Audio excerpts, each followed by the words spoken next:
வந்துட்டா ஸ்க்ரீன். வந்துட்டு வந்துட்டு. அப்போ நாங்கள் இந்த அடையாளம் கொஞ்சம் பார்த்துட்டு போவோம் இன்ஷா அல்லாஹ். அடுத்த பாடம் அடுத்த ஸ்டெப்ஸுக்கு போகலாம் இன்ஷா அல்லாஹ். நான் போன கிளாஸ்ல எல்லாம் பேசியாச்சு. அப்படி சொல்லணும்னு சொல்லி நீ சொல்லி நான் சொன்னா சரி பேல வராங்க இன்ஷா அல்லாஹ். إن شاء الله. فتح مد كسرتين ضمتين شد سكون. فتح مد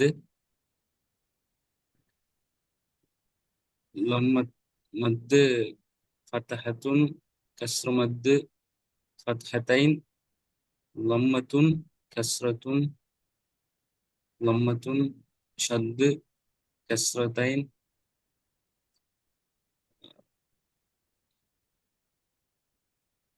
كسر مد فتح فتحة كسرتين ضمتين. சின்ன ஒரு சிக்கல் ஒன்றுதான பிரச்சனை இல்லை வந்திக்குது. நாங்கள் அடுத்த பகுதிக்கு போகலாம். இந்த பகுதி உங்களுக்கு இது நாங்கள் பார்த்த விஷயங்கள் இது உங்களுக்கு தேவைப்படல. இப்போ ஓகே, பிரச்சனை இல்லை.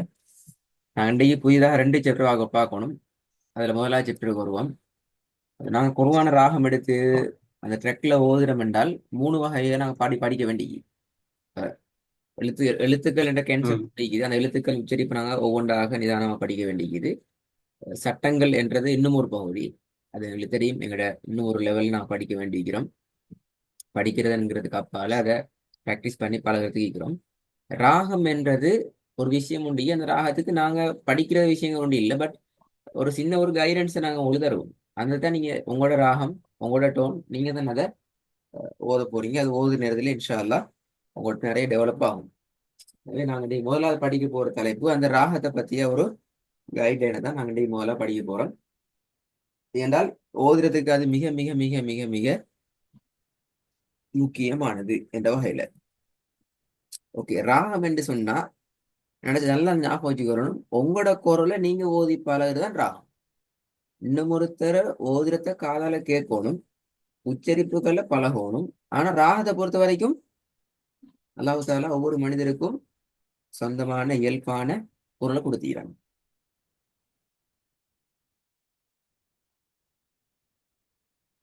இந்த வகையில அவங்களுக்கு முடியுமான அவங்கள்ட்ட இருக்கிற டோன்ல தான் அவங்க ஓதி பழகணும். சமூகத்துல அந்த மாதிரி ஒரு இது ஒன்று இல்லைன்னா பர்ரா மாதிரித்தான் ஓதனும், மிஷாரி மாதிரித்தான் ஓதனும், சுதேசி மாதிரித்தான் ஓதணும்னு சொல்லி அந்த குரலுக்கு பின்னுக்கால போற சமூகம் தான் நிற்கிறது ஒழிய அவங்களோட உச்சரிப்பு பார்க்குற சமூகம் இல்லை. அதான் பிரச்சனை, அது இரு பிரச்சனை. ஆனா உண்மையில அந்த மாதிரி ஆக்கள்கிட்ட கிராத்துலேருந்து நாங்க படிச்சு கொள்ள வேண்டிய விஷயம் என்றால் அவங்களோட உச்சரிப்போட டிசைன் எப்படி இருக்குது, உச்சரிக்கிற வடிவம் எப்படி இருக்குது என்கிறதான் முக்கியம். அந்த உச்சரிப்பு வடிவத்தை எடுத்து எங்கள்கிட்ட இருக்கிற ஸ்டோன்ல நாங்க ஓதி பழகணும். இது ஒரு முக்கியமான விஷயம். அந்த வகையில ராகத்தை பொறுத்த வரைக்கும் ராகம் என்றது எங்கள்கிட்ட வரணும் என்றால் 100க்கு 95% மேல குர்ஆன்ல ராகம்ங்கிறது இருக்குது. நீட்டி ஓதுறதுலாம் நிக்குது. அது குர்ஆன் எங்களுக்கு ஒரு பெரிய ஒரு பிளெக்சிபிளை தந்திக்குது. நாங்க நீட்டி ராகத்தை எடுத்து ஓதுறதுக்கு. குர்ஆனை நீட்டாமலே ஓதணும் என்று சொன்னா உண்மையில எங்களுக்கு யாரும் குர்ஆன் ஓதையில நிறைய மிஸ்டேக் கூடுவோம். அடுத்து அடுத்த டென்ஷன் கூடும். அப்படி இல்லாம பிளெக்சிபிளாக ரீஃப்ரெஷ் ஆகி ஒவ்வொரு இடத்துலையும் அழகா நீட்டி ஓதுற நேரத்துல நாங்க ஒரு ஒரு ஒரு சரளமான ஒரு ஸ்டைலுக்கு நாங்க குர்ஆனை ட்ரெக்ல கொண்டு போறதுக்கு நான் மாறுறோம். எனவே நீட்டுதல் இல்லாம ராகம்ங்கிறது எப்படியுமே சாத்தியம் இல்லை. ராகம் இல்லைன்னு சொன்னா ஓதுறது எப்படியுமே சாத்தியம் இல்லாம போய்த்திடும். அது வாசிக்கிறதுலையும் ஒரு ஸ்பீடான ரீடிங் மெத்தடுக்கு அது மாறி போய்த்திடும். எனவே நீட்டுதல்ங்கிறது நாங்க சொல்றோம் குர்ஆனுக்கு கிடைச்சிக்கிற மிகப்பெரிய பொக்கிஷம். இங்க ஒரு பிரச்சனை உண்டிக்கும். என்ன பிரச்சனை என்றால் ராகம் உங்கள்கிட்ட இயல்பா இருக்கிற ஒன்றை தான் நீங்க ப்ராக்டிஸ் பண்ண போறீங்க. நாங்க ஒரு புதுசா ஒரு ராகத்தை கொண்டு வந்து பழக்க மாட்டோம். உங்கள்கிட்ட டோன்ல இயல்பா இருக்கிறத தான் நீங்க பழக போறீங்க. ஆனா உச்சரிப்பு டிசைன் அப்படி அல்ல. அது என்ன செய்யும், அது மாறும். இவ்வளவு காலமும் நீங்க ஒரு மெத்தட்ல உச்சரிப்பீங்க. இப்ப நாங்க எழுத்துக்களை பழக்கிற நேரம் அந்த எழுத்தை நீங்க இப்படித்தான் உச்சரிக்கணும், இந்த எழுத்துற வடிவம் இதான், இதை நீங்க இப்படித்தான் ப்ராக்டிஸ் பண்ணணும் என்று நாங்க என்ன செய்வோம், உங்களுக்கு உச்சரிப்பை பழக்குவோம். அப்ப அந்த இடத்துல 2 கிளேஷ் ஆகுது. இதெல்லாம் உங்கள்கிட்ட நேச்சர்ல இயல்புல இருக்கிற உங்களோட டோனும் புதிதாக வந்து சேர்ற உச்சரிப்பும் கிளஷ் ஆகும். அந்த கிளஷ் நாங்க உங்கள்ட்ட காண்ற ஒரு விஷயம், கட்டாயம் காணுவோம். அதுல இருக்கிறதுக்கு இடம் இல்லை. கஷ்டமா அந்த பிரச்சனை வரும். ஆனா அதுல கட்டாயம் அதுக்கு அந்த இடத்துல உங்களோட டோனை நீங்க மாத்திக்கொள்ளப்படாது. நிறைய பேர் இதுல பிரச்சனை என்னன்னு சொன்னா, நாங்க உச்சரிப்பு திருத்தத்தோட அவங்க டோனை மாத்திக்கொள்ள பாக்குற. அதாவது அவங்க அன்றைக்குத்தான் உலகத்துக்கு வந்திக்கிறது போல அவங்க ஒரு வித்தியாசமான ஒரு டோன் எடுத்து ஓதுறதுக்கு ரெடி ஆகும். அப்படி ஓதுறது பிழை. அப்படி ஓதுறது ஏன் பிழைனால், எங்கள்ட்ட இயல்பான ஓதல் எங்களை விட்டு தூரமாய் போய்த்திடும். அப்படி அல்ல, எங்கள்கிட்ட இருக்கிற டோன் தான் எங்களோட மிகப்பெரிய ஆயுதம். அதை நாங்க பக்குவமாக இந்த எழுத்துக்கள் உச்சரிப்பு கூடாக வளர்த்தெடுக்க வேண்டிய தேவைதான் நாங்க அங்க பாக்குறோம். அதான் இங்க உள்ள முக்கியமான விஷயம். இப்ப நாங்க வருவோம். ராகம் என்று சொன்னாலே நீட்டுதல் தானே முக்கியம் பாட். அப்ப நாங்க தனியாக இன்றைக்கு நாங்க நீட்டுதல் குருவான பேசிக்கலி ஓதுறதுக்கு நீட்டுதல் தொடர்பான ஒரு பேசிக் பிளாட்ஃபார்ம் ஒன்று எங்களுக்கு தேவை. அதான் நாங்க இன்றைக்கு கூட பேச போற விஷயம். நீட்டுதல்ங்கிறதுக்கு அரபிக்ல யூஸ் பண்ற சொல் மத்து. ஓகே, மத்து என்று சொன்னா நாங்க ரெண்டா டிவைட் பண்ணுவோம். மத்தினுடைய அடையாளங்கள் டிக்குது, மத்தினுடைய எழுத்துக்கள் டிக்கி. இப்ப நாங்க ராகமா எடுக்கணும். பொதுவான ஓவியத்துல ராகத்தை எடுக்கணும்னா நீட்டணும். அதான் அந்த விஷயங்கள். இந்த பாக்ஸை பாருங்க. இதுல உங்களுக்கு எல்லா அடையாளங்களும் பெரும்பாலும் தெரியும். இந்த அடையாளங்கள், இந்த அடையாளத்தை தவிர. அப்படித்தானே? மத் லாசிம். மத்தியில் லாசிம். இது பேர் மத்தியில் லாசிம் என்று நீங்க படிச்சுக்கிறீங்க அப்படியா? அது அது என்னது? மதுக்கு நீங்க பேரை சொல்ல போன வெளியிட்டீங்கன்னா கிட்டத்தட்ட 15-16 பேர் சொல்லலாம். அந்த மதுக்கு நாங்க இப்ப அந்த பேரை சொல்லல. இப்ப எங்களுக்கு அந்த பேர் முக்கியம் இல்லை. இப்ப எங்களுக்கு தேவை நீங்க கொரோனா ம். போதும். அதான் எங்களுக்கு தேவை. இல்ல செகண்ட் ஆஹ், லெவல் இப்ப படிப்போம். இந்த நீல பாக்ஸ்ல அடிச்சிக்கிறது எந்த ஒரு மத்திட அடையாளமோ எழுத்த வந்துச்சு தண்டால் நீங்க ஜஸ்ட் 1 செகண்ட் நீட்டினா போதும். உங்களோட விரல் உண்ட மூடி திறக்கிற லெவலுக்கு நீங்க நீட்டிக்குவோம். ஆனா ரெட் லைன்ல மார்க் பண்ணிக்கிற இதுக்கு பேரை நீங்க இப்ப ஞாபகம் வச்சுக்கோங்க. இது ஒரு மத்திட அடையாளம். என்ன ஞாபகம் வச்சுக்கோங்க. மத்திர அடையாளத்துல உண்டு. பேர்லாம் தெரியாது, மத்திர அடையாளத்துல உண்டு. என்ன ஞாபகம் வச்சுக்கோங்க. இதுக்கு நீங்க பேரை வெளியிட போனா அது பெரிய ஒரு கடைசி. அதுல நாங்க பெரிய ஒரு டாக்டர் முடிச்சு பெரிய பாட படி இந்த படிப்பும் படிப்பணும். அது தேவையில்லை. இப்ப எங்களுக்கு தேவை குரான் ஓதும். நாங்க சரியா ஓதிக்கொண்டு போகணும். சரி, எனக்கு இப்ப இந்த வசனத்தை ஓதுங்க பாபு. أعوذ بالله من الشيطان الرجيم إياك نعبد وإياك نستعين. மாஷா அல்லாஹ். Good. சரி, இப்ப நீங்க ஓதுனத சரி அதே அமைப்பில் இன்னும் ஒரு ஓதுங்க. நீற்ற இடங்களை கொஞ்சம் அவதானிச்சு கொண்டு ஓதுங்க. நீ இதுக்கு ஓதுங்க, அதே மாதிரி ஓதுங்க. நீற்ற இடங்களை கொஞ்சம் அவதானிச்சு கொண்டு ஓதுங்க.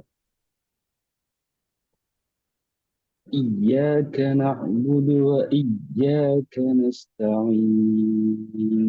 சரி, இப்ப நீங்க நீற்ற இடங்களை அவதானிச்சீங்கதானே? ம். ஈயாக்க வ ஈயாக்க நஸ்தஈன் 3 இடத்துல நீட்டிக்கிறீங்க. அப்படித்தானே? آه، إياك. அதாவது இந்த ஈயாக்க, آه، இந்த ஈயாக்க, ம், இந்த நஸ்தஈன் நீட்டிக்கிறீங்க. அப்படித்தானே? அது கிளியர். ம், நீங்க நீட்டி ம், ஓதின அளவு போல நீங்க கொஞ்சம் கவனிச்சு இந்த சொல்லுங்க பார்ப்போம். ஈயாக்க வ ஈயாக்க ரெண்டுல நீட்டினதும் கிட்டத்தட்ட ஒரே அளவு. அதுவும் ம். நஸ்தஈன்ல நீங்க நீட்டினதும் ஒரே அளவுக்கு நீட்டு படிச்சா இல்ல இல்ல இல்ல. கூட. சம்திங் இருக்குது. நீங்க யோசிக்க வேணாம், நான் ஓதுனது பிழையாண்டு யோசிக்க வேணாம். உண்மையில் நிறைய விஷயங்கள் நாங்க ம், தெரியாம சரியா ஓதிக்கிறோம். எப்படி தெரிஞ்சு கொண்டு ம், சாரி தெரியாம நாங்க நிறைய விஷயங்களை பிழையா பிராக்டிஸ் பண்ணிக்கிறோமோ, அதே மாதிரி இன்னும் சில விஷயங்களை தெரியாம நாங்க சரியான ட்ரெக்ல பிராக்டிஸ் பண்ணிக்கிறோம். அதுதான் இங்க உள்ள முக்கியமான அடுத்த விஷயம். நாங்க அதை படிப்போம் இன்ஷா அல்லாஹ். இங்க ஒரு மத்திர விஷயம் ஒன்று தேவைப்படுது. நாங்க அதை அடுத்து பார்க்க போறோம். அதுக்கு நாங்க ஒரு டாபிக் ஒன்று எடுக்கிறோம். அப்படின்னால் நிப்பாட்டுற இடத்துல இப்ப நீங்க இந்த தடவை நிப்பாட்டினீங்க தானே? இப்ப நஸ்தஈன் ம், நிப்பாட்டினீங்க. இந்த மாதிரி நிப்பாட்டுற இடத்துல ஒரு வகையான மத்து ஒன்று எங்களோட கனெக்ட் ஆகுது, லிங்க் ஆகுது. ஒரு ஒரு ஸ்டைல்ல லிங்க் ஆகுது. இப்ப நீங்க யோசிக்கலாம், ஈயாக்க வ ஈயாக்க ரெண்டுல நீட்டினது சாதாரணமான 1 செகண்டுக்குரிய அளவுன்னு எடுக்கலாம். நஸ்தாயின்ல அப்படி வரல. அப்படி நஸ்தாயின் அப்படி வந்து அது ஓதல் மாதிரி இல்லை. ஈயாக்க வ ஈயாக்க நீட்டினது போல நஸ்தைன்ல நீங்க நீட்டை வெளிக்கிட்டீங்கடா அந்த அளவு தான் நீட்டு வேணும்னு சொல்லி நீங்க ரெடி ஆகினீங்கடா உங்களோட ஓதல் ஓதல் மாதிரி வராது. அப்ப அதுல ஏதோ விஷயம் ஒன்று இருக்குதுண்ணா. அதை நாங்க பார்க்க போகிறோம். ம். இதுக்கு நாங்க எடுத்த டாபிக் நிறுத்தி ஓதுகின்ற இடத்துல நீட்டுதல் தொடர்பான சில அடிப்படைகள். இப்ப கவனிச்சுக்கோங்க. இந்த இந்த இந்த வசனத்துல முக்கியமான 3 புள்ளிகள் இருக்குது. முதலாவது, வசனத்துல நிறுத்தி ஓதுற எழுத்துக்கு நாங்க என்ன செய்யறோம்? சுக்கூனை செய்யறோம். எதுக்கு சுக்கூன் செய்யறோம்ங்க? இந்த வசனத்துல எதுக்கு நிறுத்தி சுக்கூன் செய்யறோம்? ஓதணும். நூனுக்கு சுக்கூனை செய்யறோம். அது கிளியர் ஆமா. தானே? ம். அது ஆல்ரெடி நான் படிச்சிட்டோம். ஆ. ஆல்ரெடி படிச்சுக்கிறோம். ம். வசனத்துல இறுதியில சுக்கூன் வைக்கக்கூடிய இடங்கள் படிச்சுக்கிறோம். சரி. ரெண்டாவது, அதற்கு முன் மத்தினுடைய அடையாளங்கள்ல ஒன்று அல்லது எழுத்துக்கள்ல ஒன்று வருந்திக்கணும். வந்திக்குதா? சுக்கூன் செய்யப்பட்ட நூன், அதுக்கு முன்னுக்கு வந்திக்கிறது சுக்கூன் செய்யப்பட்ட யா, ம். மத்தியினுடைய ஓர் எழுத்து. அது கிளியர். அப்படி என்றால் அதற்கு முன்னைய எழுத்த நீங்க 4 அல்லது 5 அல்லது 6 அளவு அளவுண்டா இப்ப உங்களுக்கு தெரியும் நினைக்கிறேன். கை விரலோண்ட மூடி திறக்கிறது 2 அளவு என்றால் ஒரு விரலோண்ட மூடி திறந்து திருப்பி மூடி திறப்பு திறக்கிற 4 அளவு, இப்படி 5 அல்லது 6 அளவு. செகண்ட்ல சொன்னோம்னா 2 அல்லது 3 செகண்டுக்கு நாங்க நீட்டி தான் ஓதணும். இது உண்மையில ஒரு விதி, ஒரு ரூல்ஸா வந்திக்குது. இந்த விதியை எங்கள் அறியாம நாங்க என்ன செஞ்சுக்கிறோம்? ஃபாலோ பண்ணிக்கிறோம். எங்களுக்கு உண்மையா தெரியாது இப்படி உண்டு, ஆனா ம். சரியா அப்படிதான் ஓதிக்கிறோம். சரி, இப்பதான் அப்படி இப்ப இந்த வர நீங்க ஓதி கொண்டு வரீங்க, பெரிய வசனம் உண்டு, இந்த இடத்துல நிப்பாட்ட போறீங்க. எப்படி நிப்பாட்டலாம்?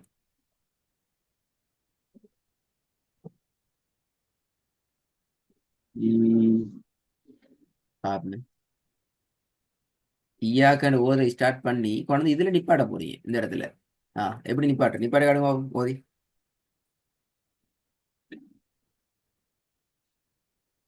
إياك نعبد وإياك. ஈயாக் ஈயாக் எது சரி? وإياك. அதான் நிறுத்தணும். நிறுத்தணும். கேட்டது. இப்ப விளங்குது அந்த பிரச்சனை எப்படி நாங்க எப்படி கண்டுபிடிக்கிறேன். ம். சரி, இது எங்கட ஓதல ஓதல ஓதலாக வச்சுக்கொள்றதுக்கு தேவையான விஷயம். இதெல்லாம் பின்னுக்கால நீங்க என்ன பயன் எங்கட இதுல வந்து ஃபுல்லா நீங்க குர்ஆனை தான் வசன வசனம் ஓத போய் இதெல்லாம் பேசிக்கலியான சில விஷயங்கள் தெரியனா ஓதுறதுல போயிட்டு நாங்க முட்டி மோத வேண்டி வரும். இது ஒரு முக்கியமான பாயிண்ட். சரி, இன்றைக்கு நான் பார்க்க 2வது பாயிண்ட்டுக்கு வரோம். எங்கடில் வந்து நீங்க என்ன செய்ய போறீங்க? குர்ஆனை பக்கம் பக்கமாக அல்லது வசனங்கள் வசனங்களாக ஓதி கொண்டு போக போறீங்க. அப்படி என்றால் எங்களுக்கு ஒரு தேவை வருது இந்த இடத்துல. எந்த இடத்துலையும் நீங்க திக்கி முட்டி கொண்டு இக்கப்படாது. சரளமாக ஓதணும், ஃப்ளோ ட்ரெக்ல ஓதி கொண்டு போகணும் என்றது முக்கியம். சில பேசிக்கான சில விஷயங்கள் இருக்கிற எங்களோட ஓதலுக்கு 2 விஷயங்கள் தேவை. கண்ணும் வாயும் தேவை. ரெண்டும் ஒரு மெதட தொழில்படும். கண் கொஞ்சம் முன்னாடி போற நேரம் அது தொடர்ந்து என்ன செய்யணும்? எங்களோட வாய் பிராக்டிஸ் பண்ணிக்கொண்டே வரணும். கண் கொஞ்சம் முன்னுக்கு போகும், எங்களோட வாய் பிராக்டிஸ் பண்ணி கொண்டு வரணும். இது ரெண்டுலையும் முட்டி மோதல் இருக்கக்கூடாது. அப்படி இருந்துன்னு சொன்னா நிறைய பிரச்சனை வரும். நிறைய பிரச்சனைகள் வரும். ஆஹ் ஏனைய லாங்குவேஜை விட குர்ஆனை ஓதுறதுல இருக்கிற ஸ்பெஷல் என்னன்னு சொன்னா நாங்க கண்ணுக்கு ஒரு குறிப்பிட்ட ஸ்பீடுக்கு மேல போக இயலாது. ஏன்? கண் வந்து நிறைய இடங்கள்ல எங்களோட வாய் நீட்டும் வரைக்கும் அவர் கொஞ்சம் ஸ்லோ ஆகணும். ஓ ஈயக ஓ ஈயக யால சத்த வச்சு இ என்று உச்சரிச்சு யாவ திருப்பி ஒரு செகண்டுக்கு நீட்டும் வரைக்கும் என்ன செய்யணும்? க என்ற எழுத்துல கொஞ்சம் நிதானமா தான் போகணும் கண். நான் அப்படி போக மாட்டேன்னு ஐயாக்கன்னு சொல்லி உச்சரிக்கொள் நஸ்தாயில பார்த்து முடிச்சார் என்றால் கண் வாய் என்ன செய்யும்? பல பல பலன்னு ஓடும். எங்கிட்ட இந்த நீட்டுதல் அந்த அதுக்கெல்லாம் டைம் வராது. எது சரி பெறலாம் இல்லாம போய்த்திடும். எனவே இது ஒரு முக்கியமான விஷயம். நாங்க இப்படி ஒரு கான்செப்ட் எடுக்கிறோம். அடிப்படையில் எங்களோட கண் வந்து ரீட் பண்றது ஸ்பீட். பட் குர்ஆனை பொறுத்த வரைக்கும் அதை கண்ணுடைய ஸ்பீடை எங்களோட வாயோட ஸ்பீடுக்கு ஏற்ற வகையில கண்ட்ரோல் பண்ணி வச்சு கொள்றது ஓதுற எங்களுக்கு இருக்கிற ஒரு மிக முக்கியமான ஒரு பொறுப்பு. அல்லது எங்களோட ஓதல் எப்படியுமே ஒரு இடத்துல முட்டி மோதும், நாங்க டயர்ட் ஆகும். எனவே முக்கியமான 4 விஷயங்கள் இருக்குது. எங்களோட ஓதலை நாங்க கவனமாக இடையில திட்டி முட்டி ஓதாம சரியா ஓதி கொண்டு போறதுக்கு 4 காரணங்கள் இருக்குது. கவனமாக கேட்டுக்கோங்க. ஒன்று ரெண்டே ஒன்று ஒன்று முந்துதல். எங்கட கண் முன்னாடி போகணும், அது தொடர்ந்து ஃபாலோ அப்ல வாய் போகணும். அதுக்குள்ள ரெண்டு சரி கிளேஷ் ஆயிடுச்சென்றால் எப்படியுமே ஸ்ட்ரக் ஆகுவோம். கண் பார்க்கறதுக்கும் வாயால ஓதுறதுக்கும் இடையில கெப் மிச்சம் தூரத்தில் வைக்கப்படாது. ரெண்டுமே கிட்ட கிட்டவா போய் கொண்டே இருக்கணும். ஒரு ஃபங்க்ஷனை ரன் பண்ணணும். மூணாவது, ஆல்ரெடி சொன்ன விஷயம், கண்ணால ஓதுற ஸ்பீடுக்கு வாயை கொண்டு போகப்படாது. பிரச்சனை பீத்திடும். அது நீட்டுறதெல்லாம் மறந்து பீத்திடும். நிறைய பேருக்கு அந்த இடத்துல வந்து நான் ஞாபகப்படுத்த அப்படி மதுரை அடையாளம் கொண்டிருக்கிறேன்னு சொன்ன பிறகுதான் அடே மறந்துட்டேன், நான் ஓதிட்டு பேத்திட்டேன் என்று ரிப்பீட் ஆகுவாங்க. அது ரீசன் என்னன்னு சொன்னா, கண் தான் நம்மளோட ஃபோக்கஸ்ல இருந்துக்கிற வாய் வந்து பலப்படாண்டு பின்னுக்கு திறந்து கொண்டு போய் அப்படி அல்ல. அது எங்கட கண்ட்ரோல்ல நாங்க வச்சுக்கிறோம். லாஸ்ட் ஒன், ரெண்டும் ஒரே இடத்துல நிக்க இயலாது. ரெண்டு அடுத்த எழுத்து என்னன்னு தெரியாது. ஸோ உங்களுக்கு பிரச்சனை வரும்.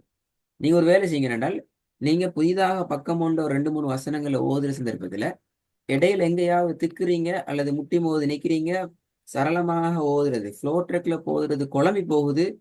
வ வ வ இய வ இய க க நஸ் நஸ்த நஸ்த ஐ நஸ்த ஐன் என்று சொல்லி ரிப்பீட் ஆகுற மாதிரி இருக்குது என்றால், உங்களை நீங்க கொஞ்சம்